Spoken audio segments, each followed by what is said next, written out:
અંકલેશ્વરના છેવાડાના ગામમાં મદ્રેસાના મૌલવીએ હિન્દુ મહિલાને ધર્માંતરણની ધમકી આપી દુષ્કર્મ કર્યું હોવાની ઘટના સામે આવી છે.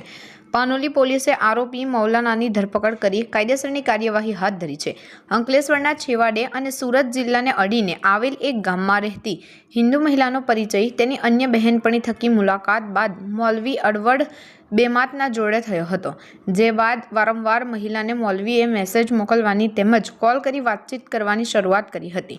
તેણે અને લગ્નની લાલચ આપી મહિલાઓને 3 વાર મુલાકાત કરી હતી.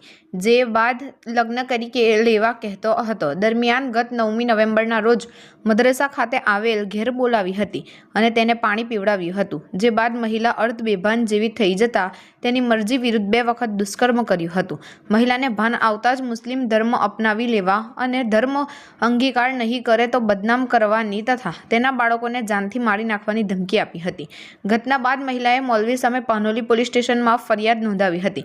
પોલીસે આરોપી મૌલાનાની ધરપકડ કરી તબીબી પરીક્ષણ કરાવવામાં આવ્યું છે. 11/11/2025 રોજ પાનોલી પોલીસ સ્ટેશન ખાતે એક ભોગ બનનાર મહિલા આવે છે અને તેના જણાવ્યા અનુસાર કરમાલી ગામે મદ્રેસામાં મૌલવી તરીકે ફરજ બજાવતા અજવદ અહેમદ બેમાતનાઓ તેમને વારંવાર કોલ કરી તેમને પોતાની વાતોમાં ફોસલાવી અને ત્યારબાદ આ તારીખે સાંજના સમયે તેમને એક સ્મેલવાળું પાણી પીવડાવી તેમની સાથે બળજબરીપૂર્વક તેમણે શારીરિક સંબંધ બાંધેલા હતા અને ત્યારબાદ મહિલાને અવારનવાર કોલ કરી અને તેને મુસ્લિમ ધર્મ અંગીકાર કરવા માટે અને જો આ કામ ના કરે તો પછી તેને બદનામ કરી દેવા માટેની વારંવાર ધમકી આપતા હોય અમે લોકોએ ફરિયાદ નોંધેલી હતી.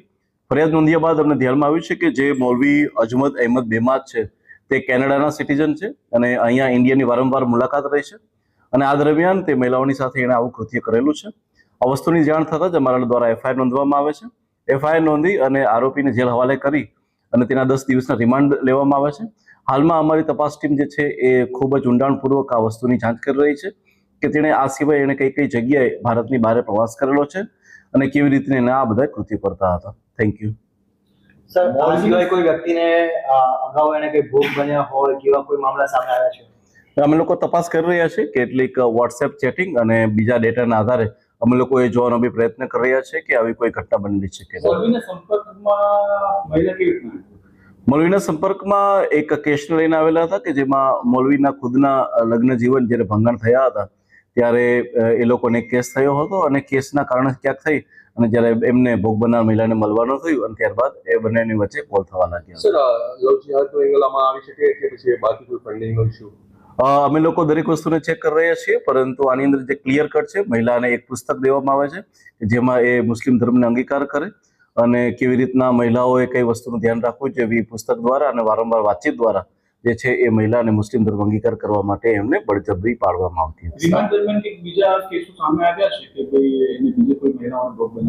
હાલમાં ઇન્વેસ્ટિગેશન અમારો ચાલુ છે. જો ધ્યાનમાં આવશે તો એની પર બી બીજા બી કડક એક્શન લેવાશે. જી ના, હજુ સુધી એવી કોઈ વિગતો ધ્યાનમાં આવી નથી. શારીરિક સંબંધ કયા સ્થળે થયા? એ ઇન્વેસ્ટિગેશનનો સબ્જેક્ટ છે જે હાલમાં ચાલી રહ્યું છે.